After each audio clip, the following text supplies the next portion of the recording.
Hello అందరికీ welcome back to my channel. ఈరోజు special recipe పూరీతో ఎప్పుడు చేసేలా కాకుండా ఇలా ఒక్కసారి స్వీట్ ట్రై చేయండి. టేస్ట్ మాత్రం చాలా బాగొస్తుంది. నా ఛానల్ ఫస్ట్ టైం చూస్తుంటే ప్లీజ్ సబ్స్క్రైబ్ చేసుకొని మరిన్ని వీడియోస్ కోసం బెల్ ఐకాన్ని క్లిక్ చేసేసుకోండి. వీడియోని స్టార్టింగ్ నుంచి ఎండ్ వరకు చూసేసేయండి. ఫస్ట్ అయితే నేను ఇక్కడ పిండి కలిపేసుకుంటున్నాను. పిండి మనం గోధుమ పిండి ఒక కప్పు తీసేసుకొని దాంట్లోకి టేస్ట్కి సరిపడా సాల్ట్, చిటికెడు బేకింగ్ సోడా యాడ్ చేసేసుకొని వాటర్ మనం యాడ్ చేస్తూ ఇలా పిండిని మరీ మెత్తగా కాకుండా మరీ గట్టిగా కాకుండా చూసారు కదా, ఇలా అయితే కలిపేసేసుకొని ఉండలు చుట్టేసుకొని పూరీలు చేసేసుకోవడమే కంప్లీట్గా పూరీ చేసే ప్రాసెస్. సో ఇక్కడ నేను ఇంకా షుగర్ సిరప్కి అయితే ఒక హాఫ్ కప్ వరకు చక్కెర తీసుకుంటున్నాను. మరీ ఎక్కువ కూడా షుగర్ అనేది అవసరం పడదు మనకి దీనికి. ఇది మనం మరిగేంత వరకు మిగతా పూరీలన్నీ కూడా చేసేసుకొని పక్కన పెట్టేసుకోవాలి.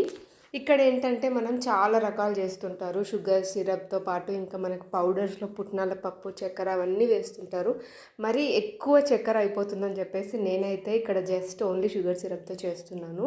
ఇక్కడ 2 ఇలాచీలు యాడ్ చేసేసుకొని షుగర్ అనేది మనకి కొంచెం స్టిక్కీగా అయ్యేంత వరకు అయితే దీన్ని మనం మరిగించుకోవాలి.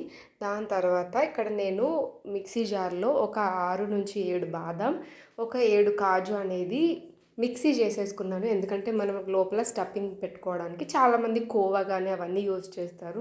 బట్ టూ మచ్ స్వీట్నెస్ అయిపోయి తినడానికి చాలా ఇబ్బందిగా అనిపిస్తుంది కదా. సో ఇది కొంచెం హెల్తీగా ఉంటుందని నేనైతే డ్రై ఫ్రూట్స్తో చేస్తున్నాను డిఫరెంట్గా. ఒక్కసారి మీరు కూడా ఇలా ట్రై చేసేయండి. ఇక్కడ ఆయిల్ వేడైన తర్వాత పూరీలన్నీ వేయించేసుకొని మనం కొంచెం వేడిగా ఉన్నప్పుడే ఇది 2 అనేది మీడియం వేడిగా ఉన్నప్పుడే మనం అనేది షుగర్లో డిప్ చేయాలి. మరీ చల్లగైన తర్వాత కూడా ఆ టేస్ట్ అనేది మనకు అంతా పోయి అబ్జార్బ్ కూడా సరిగ్గా కాదు. సో చూసారు కదా, ఇక్కడ నేను పూరీలు అయిన తర్వాత షుగర్ సిరప్ చూసారా చాలా థిక్గా అయిపోయింది. తొందరగా అబ్జార్బ్ చేసుకుంటుంది గోధుమ పిండి కాబట్టి.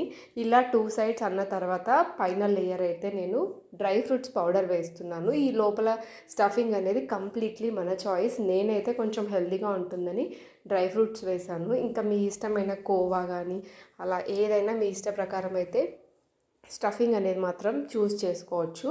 ఈ మిగతా పూరీలన్నీ కూడా ఇలాగే నేను స్టఫింగ్ చేసేసుకొని సర్వింగ్ ప్లేట్లోకి అయితే సర్వ్ చేసేసుకున్నాను. చూసారు కదా, చాలా సింపుల్. ఒక్క పూరీతో మనం ఇలా పూరీలా అండ్ స్వీట్ పూరీలా 2 రకాలు చేసుకోవచ్చు.